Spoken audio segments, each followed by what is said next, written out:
In today's video, I'm going to be talking about postpartum things no one ever tells you. No one tells you this. I remember feeling like, why didn't anyone tell me this? Like sobbing, right? Just like, why did anybody tell me this? Like, why did it look so glamorous? And why did babies look so cute? And yet, why am I going through this other side that I did not expect and frankly did not like and caused me so much guilt? So, we're going to talk about it today. What nobody tells you about the postpartum journey. This is Everyday Nurse. My name is Annie, and I welcome you to today's chat. Let's talk about it. I love this topic because I am a mother of five and I've been pregnant 6 times. I had a miscarriage. That should be another video because that's something else that I don't feel like we talk about enough, but back on track. I've had the postpartum experience 5 times and each experience has been different.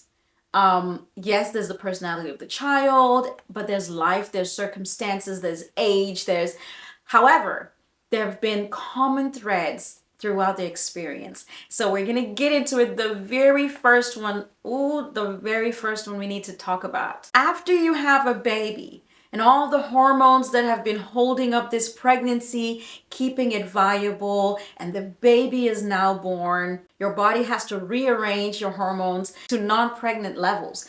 And what that does is create this thing that I call hormone shedding. Like you're shedding, some of those hormones, the excess that are no longer needed. Listen, when I tell you that postpartum struggles usually, not for everybody, but usually have an element of stinkiness. Yeah, I said stinkiness. Your body will just have a different odor to it. I remember after I had my firstborn and I just was like, okay, I don't feel so fresh. I'm not smelling super good. So I'd go and shower. And I kid you not, it wouldn't be 10-15 minutes after I'm done with the shower. I'm like, ooh, another shower? I remember going through like this, I'm gonna attempt to shower so many times phase, but I have a newborn, so like I'm breastfeeding, I'm resting. I'd had a C-section, but I was so distressed. I'm like, what is going on? And I didn't know at the time that it was my hormones. It was a hormonal imbalance on the way back to balance. And this hormonal shift can cause so many other issues. So let's talk about the second thing that people don't always tell you when you're going to have a baby, and that is you may sometimes experience conflicting emotions about your baby. Oof, that is so difficult. It is so difficult. It's the breeding grounds for mom guilt, for overcompensating, for trying to, do the most because you have this conflict. Some of the conflict can include, well, I'm so happy I've got this baby. It's so cute. And I'm a mom now. I mean, look at the picture, Instagram, and the family members. Oh, she's sleeping so sweetly.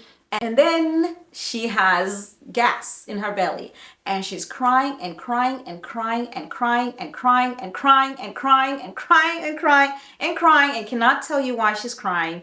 This is your first time around. You check the diaper, you change the clothes, you change positions, you rock, you try and feed, she's pulling away, won't feed well, won't sleep well, wiggling, won't be comforted. You pass her on, somebody can't comfort her, so now you're feeling like, okay, now I've given my job away. Oh no, give me back my baby, I can help her. You try, she's not calming down. Oh, it's this cycle. And at some point, you start to feel the beginning of the conflict. What do I do? And can somebody please take this child for 10 minutes? Please, can I please have a break? But why should I want a break from my baby? There's the thoughts now. am I a bad mom for wanting a break? Am I just not good at this? You know, what's going on is just that conflict. You know you love your child, but you're feeling like you need to separate yourself and take a moment, a breather, but then you feel guilty about it. And so this conflict can cause so much anxiety. For some, it may even feed the postpartum blues. And for some, it may have you slide right into that postpartum depression, which just makes the situation worse. I want to tell you, if you've been there, just say, me too. Hey, we've been there.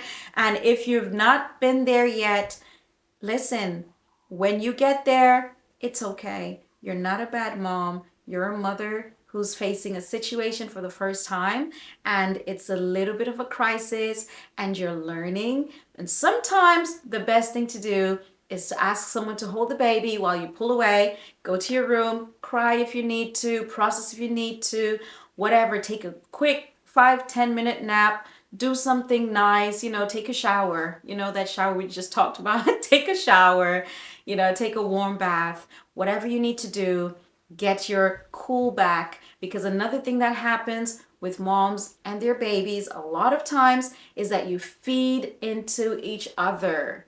And that is our third point. Whenever you find yourself in what seems to be a standoff with your baby, an emotional standoff, right? Baby's crying, frustrated.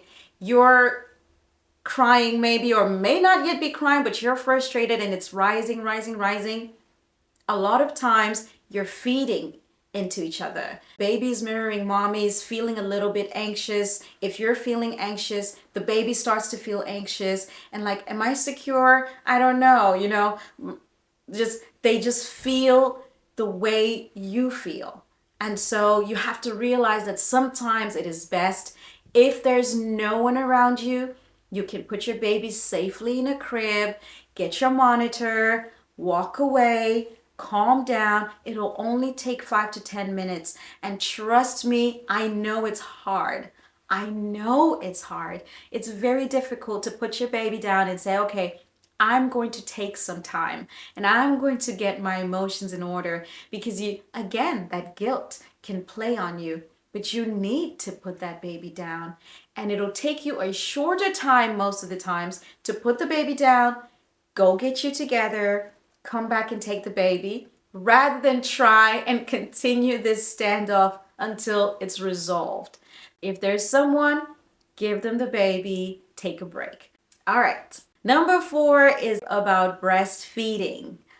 Oh, I remember my first breastfeeding attempt. With my firstborn, my breastfeeding journey was just challenging.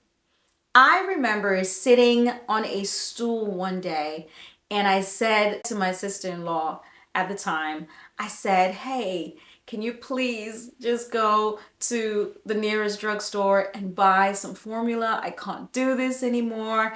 I want to quit. And I remember, she wasn't a mom then, but she just asked me some questions like, are you sure? I know you really wanted to do this. What if you just try one more time? And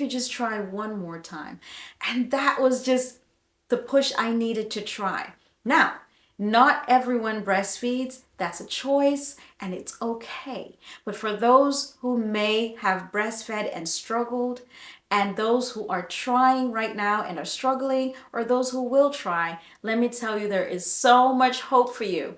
I remember the biggest thing for me was the pain. At some point, it got very painful. And I remember I had some cracks and I had some slight bleeding going on.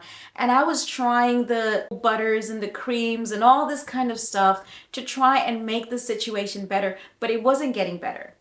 Now, let me tell you what did work, okay? Because when somebody told me a better way, it was try coconut oil. So I tried coconut oil, that really helped. The second thing that just took it over the top and just healed my situation was using breast milk. I heard that if I put some breast milk on the nipple, let it dry, and then put my clothes back on, it would help the healing process. I tried that, and I tell you, within a matter of days, yes, days can feel like a very long time, but I never had that issue again.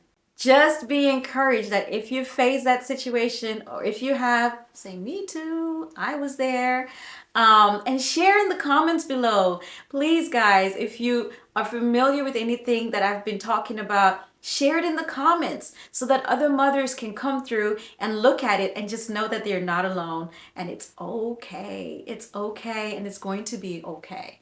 So I remember that time, and I was able to get past the hurdle and the difficulty of breastfeeding. I got to learn later that it was not supposed to be as painful, and I needed to adjust the positioning of the baby's mouth on the breast, and I needed to personalize the process because babies' mouths are shaped differently, and sometimes you have to engage a specific kind of hold to accommodate for the shape that is on top of the baby's mouth. Okay, if you know, you know. The fifth struggle that I had postpartum was the hair loss. I don't know why this is not on billboards everywhere. Just so much hair loss. Edges, oh, my edges were just like, bye, I'm gone. And I was like, no, please come back. It's weird. And then I found out that a lot of moms go through this. A lot of moms go through the postpartum hair loss. And all it is, again, it's those hormones at play. Now, a question might come up. Hey, is there a way to prevent these things? Is there a way to fix it? And I'll tell you, when it comes to the hair loss and the edges, I now know one of the ways to get them to grow back faster. And it involves, I'll tell you real quick, Jamaican black castor oil mixed with equal parts of coconut oil. And you just put that on the edges, you know, daily, and just slick them off. I mean, there'll be no hair sometimes. And if you're having just general hair loss, you can start using that on your hair. Of course, this depends on hair type.